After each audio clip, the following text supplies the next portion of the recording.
Hello दोस्तों, आज है 365 दिन डिलीवरी ब्लॉग करने का डे 23। तो आज मैं अपने गेहूँ में डाल रहा हूँ पानी। तो चलिए आप लोग को भी दिखाता हूँ कितना डलर गया। देख सकते हैं इधर ये वाला गेहूँ है, इसमें डलर गया है पूरा पानी।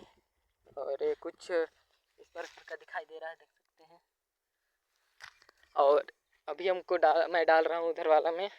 चलिए आप लोग को दिखाता हूँ। अभी देख सकते हैं 3 बज रहा है और अभी का मौसम है ठंडी का, तो मज़ा आ जा रहा है। धूप सेकते सेकते हम डाल रहे हैं पानी। तो इधर वाला में देख सकते हैं, ये वाला में डला चुका है पूरा पानी। इसमें भी डला चुका है, थोड़ा सूख गया है धूप की वजह से। देखिए अंदर में नमी है तो उससे दिक्कत नहीं है। और इसमें डल रहा है पानी। और देख सकते हैं ये वाला कंप्लीट हो गया है। अब इसको करना है, इसमें ये वाला कंप्लीट अब होगा, ये वाला कंप्लीट। तो आज के लिए बस इतना ही, मिलते हैं नेक्स्ट ब्लॉग में। तब तक के लिए राधे राधे।